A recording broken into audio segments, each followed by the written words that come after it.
வணக்கம் வணக்கம் நண்பர்களே, நான் உங்கள் நீரா செல்வி. எல்லோரும் எப்படி இருக்கீங்க? போன காணொலியில் நம்ம ஜஃப்னாலேருந்து திரிங்கோ வர வழியில் என்ன இடங்களெல்லாம் சுற்றி பார்த்தோம், யாரெல்லாம் மீட் பண்ணோம், அப்படியே வர வழியில் நல்ல நல்ல சாப்பாடுகள்லாம் டேஸ்ட் பண்ணிகிட்டே வந்துட்டு இருந்தோம். அதுக்கப்புறம் இங்கே வந்துட்டு ஒரு அழகான கெஸ்ட் ஹவுஸ், ஃபுல்லாக நிறையா பூனைகள் நாய்கள் எல்லாம் இருக்குது. அது பக்கத்துலேயே அழகான கடற்கரை. இதெல்லாம் சுற்றி பார்த்துட்டு நல்லா சாப்பிட்டுட்டு படுத்துட்டோம். இன்றைக்கி காலையில் நம்மளோட பயணம் என்ன நம்ம செய்ய போகிறோம் அப்படின்றத தான் பார்க்க போகிறீங்க. வாங்க என் கூட வீட்டிலிருந்து வீச்சுவலாக ட்ராவல் பண்ணுங்கள். நீரா செல்வி ட்ரிப் உங்களை அன்புடன் வரவேற்கிறது. அண்ணன் கரெக்டாக 5:30 மணிக்கு வந்துட்டேன், நானும் வந்துட்டேன். ஆனால் இந்த பையனுங்க கிளம்பி வரத்துக்குள்ளார 5:40 ஆயிடுச்சு. இன்னும் ஒரு ஆள் வந்துட்டாங்க, இன்னொரு ஆள் காணோம். இன்றைக்குள்ள செலவெல்லாம் அவர் பேரில் தான். நம்ம மகாபிரபு வந்துட்டார் எப்போதும் போல். காலையிலே முதலிடமாக நம்ம எங்கே போகிறோன்னா திருக்கோணேஸ்வரம் கோவிலுக்கு தான் போகிறோம். 6 மணிக்கு திறப்பாங்க. நம்ம இடத்துலேருந்து அங்கே போகிறதுக்கு ஒரு 15 நிமிஷம் பிடிக்கும். இந்த போகிற வழியில் பார்த்திங்கன்னா 2 பக்கட்டும் அப்படியே மான்கள், வாவ், அவ்வளோ அழகாக இருக்குது. இதெல்லாம் நீங்கள் காலையிலே வந்தால் தான் நல்லா பார்க்கலாம். இங்கே நீங்கள் இறங்கியும் பார்க்கலாம். நம்ம கோவிலை முடிச்சுட்டு அப்புறம் வரும்போது பார்க்கலான்ட்டுன்னு இருக்கோம். ரொம்பவே அழகாக இருக்கும். அந்த பேக்ரவுண்டில் குயில் கத்துறது, இந்த மான்கள்லாம் வந்து ரோடில் அங்கே இங்கேயும் போகிறது பார்க்குறதுக்கு இந்த காட்சி ரொம்ப அழகு. காலையிலே போங்க. போகிற வழியில் கீழே கூட நிறைய இந்த மாதிரி ஸ்தூப்பா பார்க்கலாம். அது முன்னுக்கு பார்த்திங்கன்னா அழகாக நீல கலரில் சுத்தமான கடலுங்க, அப்படி டர்க்வைஸ் கலரில் இருக்குது. அவ்வளோ அழகாக இருக்குது. இதெல்லாம் நீங்கள் பார்த்துக்கிட்டே போவீங்க. கோவிலுக்கு போகிற வழியில் முதல்ல நீங்கள் பார்க்குறது ஃபார்ட் ஃப்ரெட்ரிக் வாயிலுங்க. இந்த வாயிலை கடந்து தான் நம்ம கோவிலுக்கு போனோம். இது டச்சு காலத்தில் கட்டுனதுங்க. வரலாற்று மிக்க இடம். பாறைகளால் கட்டப்பட்ட அந்த ஏன்ஷியன் கேட்டை கடந்து உள்ளே போனதும் கோவிலுக்கு மேலே செல்லும் அந்த ஹில் பாத்வே ஆரம்பமாகுங்க. அண்ணன் நம்மளை பாதி வழியிலே கீழே விட்டுருவார். அந்த மேலே போகிறதுக்கு நம்ம நடந்து தான் போனோம்.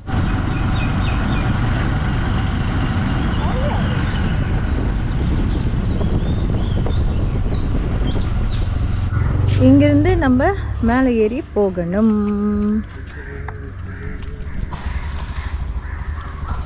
இந்த காலையில் வரணும். காலையில் 5 மணிக்கு வரப்போ நிறைய மான்கள் மயில்கள் எல்லாம் இருந்தன. இதோ 2 முதலைகள் வேற வருகின்றன. இதோ அங்கே மயில், ஓ குரங்கு, பேக்கு பாத்திரம் எல்லாம் மயில். இந்த டென்ட்டு போட்டு மூடி இருக்காங்களா, இதெல்லாம் கடைகள். ரொம்ப காலையில் வந்திருக்கோம்ல, அதனால தான் எல்லாம் சாத்தியிருக்கு. அப்புறமேலே திறந்துருவாங்க. கோவில் பார்த்திங்கன்னா காலையில் 6லிருந்து மதியம் 1 மணி வரை, அப்புறம் மூடிட்டு திரும்பவும் மாலை 4லிருந்து 7 மணி வரை திறந்துருக்கோங்க. இதோ நம்ம வந்துட்டோம். திருக்கோணேஸ்வரர் கோவில் பாருங்கள், எவ்வளோ அழகாக எவ்வளோ கம்பீரமாக இருக்குது. ஆளே இல்லை. காலையில் வந்தீங்கன்னா கூட்டம் இருக்காது. இந்த அழகை நிம்மதியாக அழகாக ரசிக்கலாங்க. இதை விட நமக்கு என்ன வேணும் சொல்லுங்கள் நீங்களே. நம்ம பின்னாடி இருக்கிறது ராவணன் வெட்டு. காலையிலே வந்தால் யாருமே இல்லை, ரொம்ப அழகாக இருக்குது படம்லாம் எடுக்கிறது. இந்த இடத்த ராவணன் வெட்டுன்னு அழைக்கிறாங்க. ஏன்னா இந்த பாறை 2ஆக பிளந்துருக்குல்ல, இது ராமாயண கதைக்கான ஒரு சம்பவம் அடைஞ்சிருக்கு. அதாவது சீதையை தேடிக்கொண்டு அலைந்த ராவணன் இந்த கடற்கரை பாறை மீது தான் தன் வாளால் வெட்டியதாக சொல்லப்படுகிறது. அதனால தான் இந்த பாறை 2ஆக பிளந்து இருக்குதுன்னு உள்ளூர் மக்கள் நம்புகிறாங்க. ஓ, மான்கள் எவ்வளோ இருக்கு பாருங்க.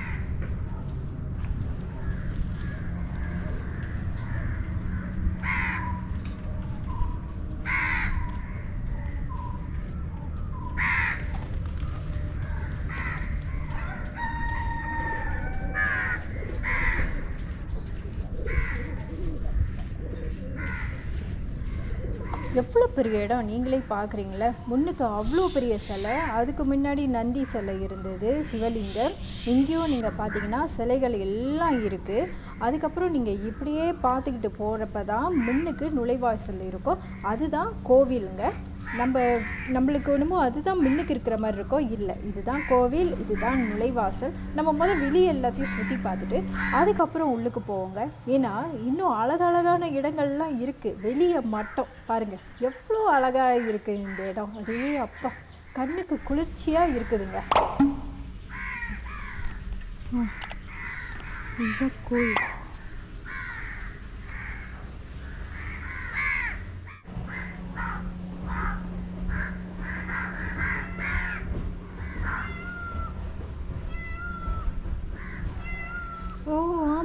அவரோட விரலில் பாருங்கள் மான் இருக்குது, அதான் ஃபுல்லாக மான்.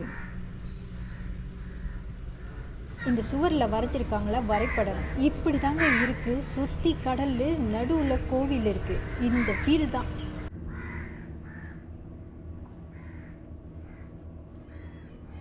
போர்க்காலத்தில் போர்த்துகீசியர்கள் இந்த கோவிலை இடிச்சிட்டாங்க. அப்புறம் இந்த கோவிலை மீண்டும் கட்டப்பட்டு இருக்குங்க. அதாவது இது ஒரு டிஸ்ட்ரக்ஷனுக்கும் ரீகன்ஸ்ட்ரக்ஷனுக்குமான சிம்பிளுங்க.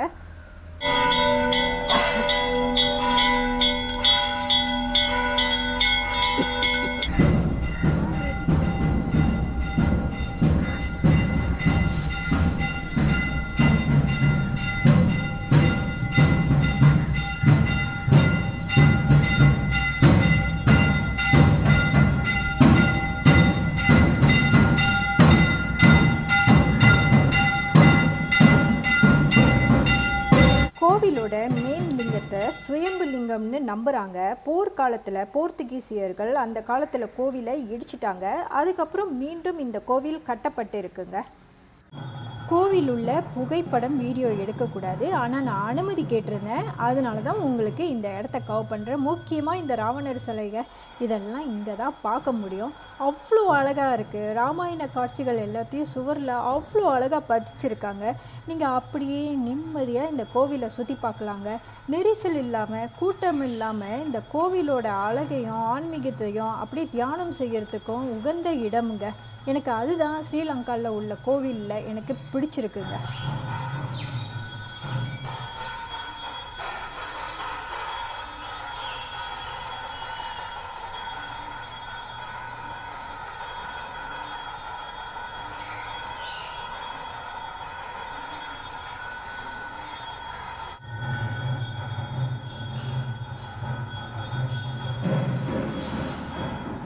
உள்ள சிவபெருமானை பார்த்துட்டு வெளியே இந்த இடத்த நம்ம மிஸ் பண்ணிட்டோம். ஏன்னா பூட்டி வச்சுருந்தாங்க, இப்போ தான் திறந்து வச்சுருக்காங்க.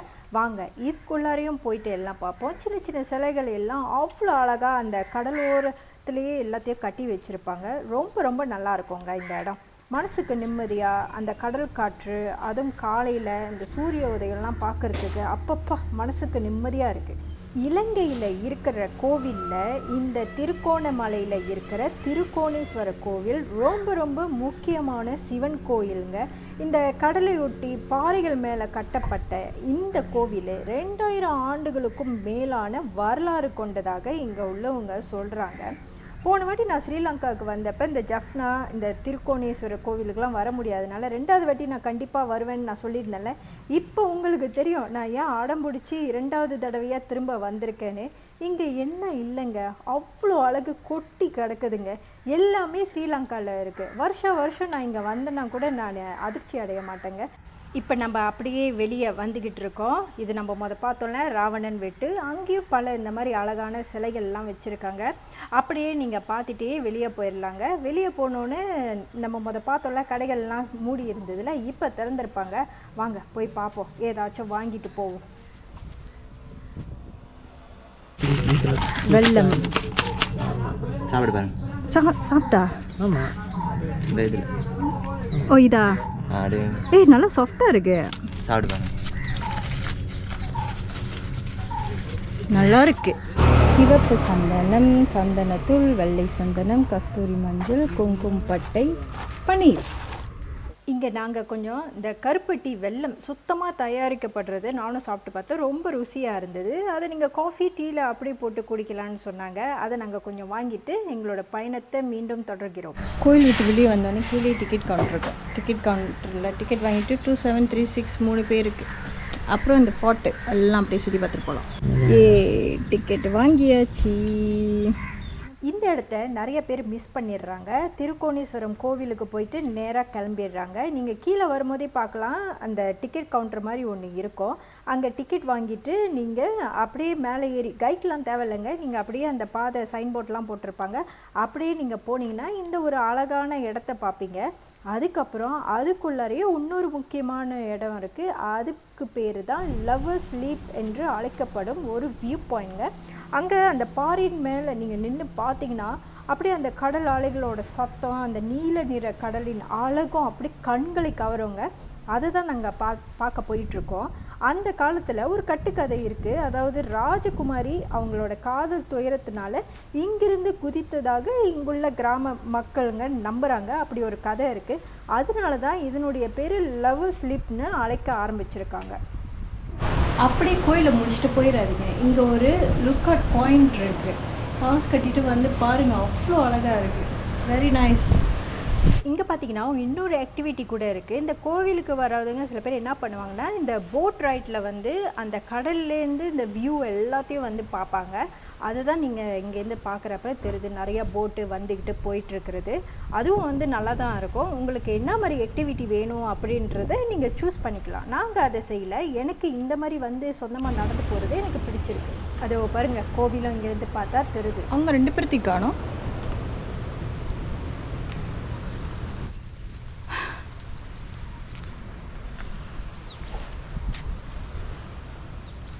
அழகான வியூ பாயிண்ட் தான். சொன்ன மாதிரி அவ்வளோ அழகாக இருக்குது. Very nice.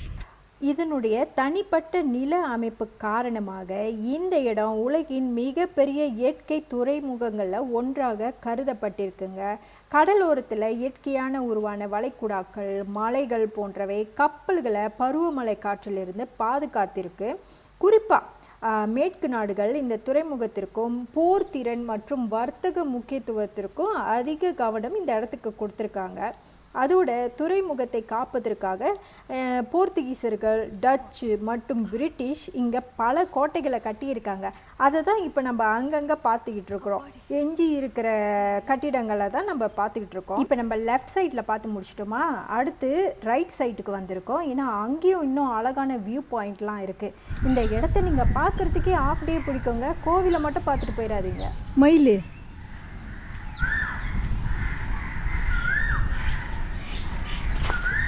ஓ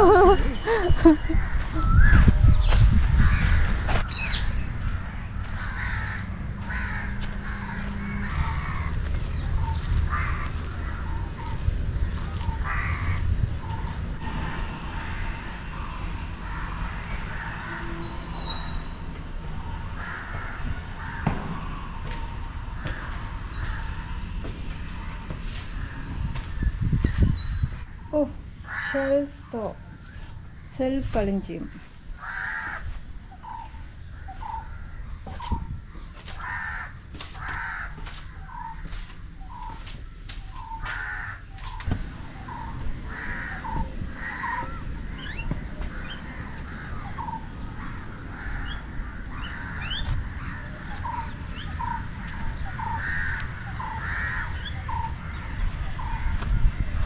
இது அல்லவா வியூ?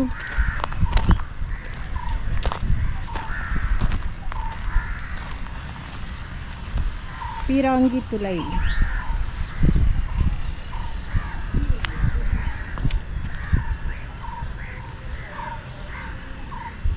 இந்த ஃபார்ட்லாம் நீங்களே வந்து பார்க்கணுங்க. பாருங்கள் வியூ மேலேருந்து பார்க்குறப்ப அந்த ஃபுல் சிட்டியே தெரியுது. Wow, very nice. இங்கிருந்து இப்போ இந்த இடத்துலேருந்து பார்க்குறப்ப எனக்கு புரியுதுங்க, அந்த காலத்தில் ஏன் இந்த இடம் முக்கியமான துறைமுகமாக இருந்திருக்கு. போர்த்துகீசியர்கள், டச்சுக்காரர்கள் எல்லாருமே பாதுகாப்பு கோட்டைகளை இங்கே ஏன் கட்டியிருக்காங்கன்னு பாருங்களேன். இந்த இடம் எவ்வளவு ஸ்ட்ராட்டஜியான இடம்ட்டுன்னு ஃபுல்லாக எல்லாமே தெரியுது. Wow, mind blowing. அவ்வளோ அழகாக இருக்குது. கடல் தண்ணியை பாருங்களேன், துக்வைஸ் கலரில் எவ்வளோ சுத்தமாக அழகாக இருக்குது. சரியான அழகு. அந்த கலரை பார்த்தீங்களா எப்படி இருக்குன்னு, டார்க் ப்ளூ துக்வைஸ் அப்படின்ட்டு. Very nice. அவ்வளோ அழகாக இருக்குது. நீங்கள் வரதா இருந்தால் பிக்மி ஆப்பில் நீங்கள் புக் பண்ணிவிட்டு வரலாம். நான் தங்குற இடத்துல அதே இடத்துல தங்கினீங்கன்னா அந்த அண்ணனே ஒரு ஆட்டோ பேசி விடுவார். நீங்கள் பிக்மி ஆப்பில் எவ்வளோ கொடுக்குறீங்களோ அதை விட குறைவாகவே சார்ஜ் பண்ணுவார். அவரே வந்து திரும்ப உங்களை பிக்கப் பண்ணிக்குவார். அங்கெல்லாம் மானு உட்காந்துருக்கு பாருங்க. ஃபுல்லாக எல்லாத்தையும் பார்த்துட்டு நீங்கள் கீழே இறங்கி வரும்போது இந்த புத்தர் விஹாரியும் பார்க்கலாம். காலையில் அந்த அண்ணன் இறக்கி விட்டார்ல, அங்கேயே நீங்கள் பிக்மி ஆப்பில் ஆட்டோ கூப்பிட்டு ஏறிக்கலாம். நாங்கள் அப்படியே எல்லாத்தையும் பார்த்துக்கிட்டே கீழே இறங்குறோம். ஏன்னா போகிற வழி எல்லாமே இந்த மரங்கள்லாம் மறைச்சிட்டு இருக்கிறதுனால வெயில் நமக்கு அவ்வளோவா சூடாக இல்லை. வெயில் இருக்குது ஆனால் நமக்கு தெரியல. ஏன்னா காற்று குளு குளுன்னு இருக்குது. நீங்கள் அப்படியே மெதுவாக நடந்து பார்த்தீங்கன்னா நல்லாயிருக்கும். நான் வந்து டூரிஸ்ட்னே சொல்ல மாட்டேன், நான் வந்து ட்ராவலர். ஒவ்வொரு இடத்தையும் நடந்து பார்க்கணும், கட்டிடத்தை தொட்டு பார்க்கணும், மெதுவாக அவசரம் இல்லாமல் எல்லாத்தையும் பார்க்கணுன்ட்டு நினைப்பேங்க. எனக்கு இந்த மாதிரி ஸ்டைல் தான் கரெக்டாக இருக்கும். உங்களுக்கு நடக்க கஷ்டம்னா கவலைப்படாதீங்க, நீங்கள் ஆட்டோலேயே போயிட்டு எல்லாத்தையும் பார்த்துட்டு வரலாம். கீழே இறங்குறப்ப நாங்கள் காட்டின அந்த வியூ பாயிண்ட் எல்லாம் மிஸ் பண்ணிடாதீங்க. நிறைய பேர் மிஸ் பண்ணிடுவாங்க, கோயிலுக்கு மட்டும் போயிட்டு அப்படியே கீழே இறங்கிடுவாங்க. நீங்கள் அந்த இடத்தெல்லாம் சுற்றி பாருங்கள். அழகான இடம் அதான். காலையிலே வரணும், காலையிலே வந்தால் கோயில், ஸ்பாட்டு, அதுக்கப்புறம் அழகாக இந்த மாதிரி நடந்து போயிட்டே இருக்கலாம். அவ்வளோ அழகாக இருக்குது பார்க்குறதுக்கு. இங்கே உள்ள ராணுவ அண்ணெல்லாம் வெரி ஃப்ரெண்ட்லி, சிரிச்சுக்கிட்டே இருப்பாங்க. இப்போ ஆட்டோ அண்ணனுக்கு கால் பண்ணிட்டேன், அவர் வந்து இப்போ ஏற்றிக்குவார். அவர் ஏற்றிக்கிட்டோன்னே அடுத்து நாங்கள் எங்கே போனோன்னா, திரிங்கோ வந்தால் சீ ஃபுட் இல்லைன்னா எப்படி அந்த கருவாடுலாம் ரொம்ப ஃப்ரெஷ்ஷாகவே இருக்குமா, அந்த இடத்துலலாம் சுற்றி பார்த்துட்டு என்னென்ன வாங்கணுமோ வாங்கிட்டு நாங்கள் எங்களோட கெஸ்ட் ஹவுஸ் போயிட்டோம். இப்போ எல்லாத்துக்கும் சாப்பாடு டைம், எல்லாம் வரிசையாக பாருங்கள் சாப்பிட்றாங்க. அவர் வெளியே உள்ள நாய்ங்களுக்கு சாப்பாடு போடுறதுக்கு எடுத்துகிட்டு போகிறாரு. பப்பிங்களுக்கா சாப்பாடு அதில் எடுத்துகிட்டு போகிறாரு. இவ்வளவு எல்லாம் மிக்ஸ் பண்ணி எடுத்துகிட்டு போகிறாரு. மீன் எல்லாமே இவருக்கல்லவா சிலை வைக்க வேண்டும். இப்போ நாங்கள் வரும்போதே பசியாரை வாங்கிட்டு வந்துட்டோம், தோசை. அதை தான் நாங்கள் இங்கே வட்டி கலக்கி குடிச்சிட்டு உட்காந்து பசியாறிக்கிட்டு இருக்கோம்.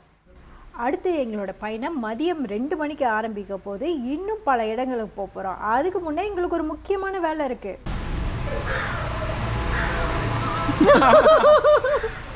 சூடு தாங்காமல் நாங்கள் எல்லாம் மாஸ்க் போட்டு கொஞ்ச நேரம் ஓய்வு எடுத்திருக்கோம். சில மணி நேரத்திற்கு பிறகு எல்லாம் பூசி கீசி எல்லாம் சோப் ஆயிட்டோம். 30 நிமிடங்களுக்கு பிறகு முன்ன வேற.